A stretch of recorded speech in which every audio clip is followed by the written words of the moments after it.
A gente viu agora há pouco a fala do presidente do Senado Federal, Rodrigo Pacheco, em relação à medida provisória que foi aprovada ontem lá na Câmara dos Deputados, que basicamente é uma medida provisória, turma, que não vai mudar nada a sua vida. Cá entre nós, sendo extremamente objetivo aqui, porque é uma medida que vale apenas de estruturação do atual governo. Então o Lula foi lá, só para explicar rapidamente para a nossa audiência, o Lula foi lá no final do ano passado e assumiu o governo. Para assumir o governo ele precisava criar ministérios, ele precisava reestruturar administrativamente todo o governo de acordo com a visão dele. Então ele foi lá, fez uma medida provisória que tem validade de cerca aí de 6 meses e essa medida provisória está vencendo, e justamente toda essa urgência, toda essa correria é justamente pelo tempo, porque se a Câmara não tivesse Felipe Campos votado favoravelmente ontem, o governo ia cair praticamente. Ou seja, os ministérios não existiriam mais. Toda aquela galera lá que foi colocada. Ia ruir, na verdade. Pronto. Mas no final das contas, é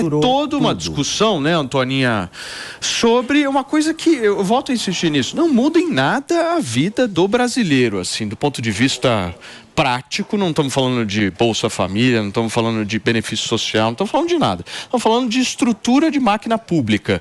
Se a máquina vai ter 37 ministérios, se o Ministério X vai existir, se o Y vai deixar de existir. Essa é a discussão que está sendo feita. E aí o Pacheco foi lá, agora há pouco, e disse que vai aprovar rapidamente. E eu quero dividir em dois para a gente poder conversar sobre tudo que o Pacheco falou. Vamos falar primeiro da medida provisória de ontem, e em seguida a gente repercute essa questão envolvendo o Cristiano Zanin, que o Pacheco foi lá e cravou agora na entrevista. Pavanato, vamos falar sobre a MP primeiro, por favor. Bom, primeiro a respeito da MP, o que aconteceu ontem, e a gente viu, presenciou, é que existiu uma tentativa da oposição de impedir o avanço dessa MP. Por quê? Porque essa MP ela criou cerca de 17 cargos ali que cairiam caso ela não fosse aprovada. O que são esses ministérios? São ministérios necessários? Não são ministérios necessários. 20 ministérios são mais do que suficientes para você dar conta de todo o trabalho. Mas na ciência política é um consenso de que governos aumentam ministérios, aumentam secretarias para poder servir como moeda de troca, para poder negociar cargos, para ampliar poderes. Então o Lula ele tem 17 ministérios a mais, custeados com o seu dinheiro, tá? Nós estamos pagando esses ministérios pouco produtivos para poder usar isso como moeda de troca e manter o parlamento ali debaixo da sua asa. Só que um ponto importante que nós temos que ressaltar aqui é que não é normal um governo ter dificuldade para aprovar esse tipo de estruturação ministerial. Não é normal.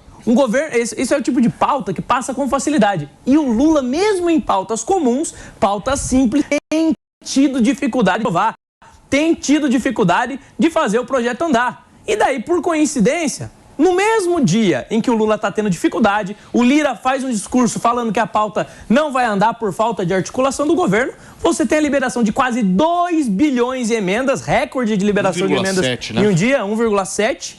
E, além disso, você tem também o Supremo Tribunal Federal liberando um julgamento de um suposto esquema de propina envolvendo o Arthur Lira.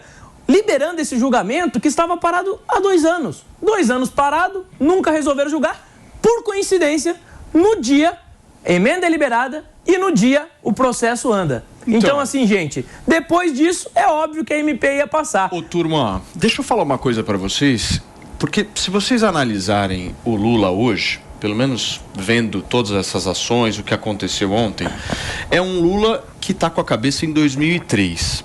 E eu acho que tem uma diferença significativa do momento político de 2003 que ele assumiu, que ele tinha um respaldo absoluto, para agora. São duas as diferenças que eu queria listar para vocês. A primeira delas é o seguinte: o Lula e o governo não têm mais poder de pauta. O que é o poder de pauta? As redes sociais entraram na frente dos governos no mundo inteiro, e quem pauta a sociedade hoje são as redes sociais. Antigamente, lá em 2003, era o governo que tinha essa linha de frente de chegar e falar: vamos falar desse assunto, vamos colocar isso daqui. Hoje em dia não. Hoje em dia o governo está em segundo plano nessa história, e ele meio que segue uma corrente que está nas redes sociais. Esse é um ponto. O segundo ponto importante é que o governo perdeu o poder. Um presidente da República hoje no Brasil, se comparado com um presidente da República em 2003, é um presidente fraco. E eu vou explicar por quê. Se você for analisar, o que é poder, Antoninha, no Brasil? Poder no Brasil é você pegar uma caneta, pode ser Bic ou não, aí vocês escolhem. Pega uma caneta e fala, se eu canetar, uma quantidade de dinheiro vai para determinado lugar. Isso ao longo do tempo, Dilma, Temer, Bolsonaro absurdamente, foi se enfraquecendo. E o presidente da República hoje, ele não tem mais o poder que ele tinha antigamente. Então, meu amigo, quem é hoje o presidente da República para valer, na minha opinião, chama-se Arthur Lira. Porque aí eu vou colocar um tema em debate aqui para vocês. Nós vivemos hoje, na minha humilde opinião, num parlamentarismo fantasiado de presidencialismo. Qual é a essência do parlamentarismo? Dar poder para deputados e congressistas. Quem manda são eles. E hoje no Brasil o que acontece é isso, amigo.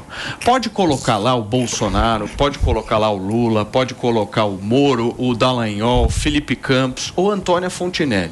Todos vão ter que 25% do seu poder orçamentário discricionário, que é aquele poder que os caras, decidem se querem mandar R$10 pro Felipe Campos ou se vai mandar R$10 pro Mano, 25% desse rolê todo, quem decide é o Arthur Lira. Tá muito chato isso, hein? Ou seja, o que eu quero dizer com isso? A galera não entendeu ainda que não é um debate de esquerda e direita que a gente está vivendo no Brasil, é um debate de sistema, eu acho, pelo menos. Paulo, Estou errado aí nessa fala, Antoninha? Não tá. E uma das coisas que eu mais me preocupava quando estava em campanha era alertar as pessoas sobre o poder do deputado, sobre o poder do senador, que as pessoas só estão preocupadas com o presidente da República e que eles não têm poder se o parlamento não tiver de acordo com o que ele quer.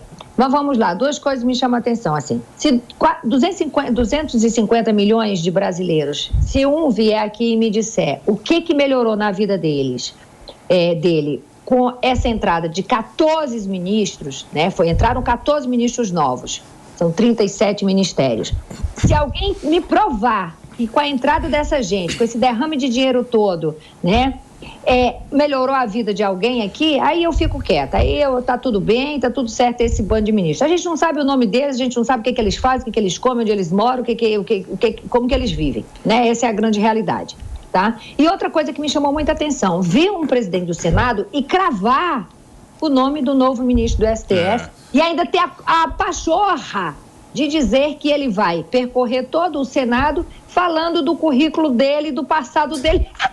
Nem vai, amor, nem vai, fica aí mesmo, sabe? Então, assim, é um esculacho que fazem com a gente, sabe? E ninguém faz nada, é desesperador ficar aqui de manhã numa televisão, à noite no YouTube, gritando igual uma doida e não dá em nada, absolutamente nada. Acorda, povo do meu Brasil. Alguma coisa tem que ser feito, gente. Essa gente está deitando e rolando. Chegamos em junho e não temos um governo. Nada foi feito. Não temos um plano de governo. É uma enxugação de gelo, é uma queda de braço. Meu Deus, isso aqui está afundando.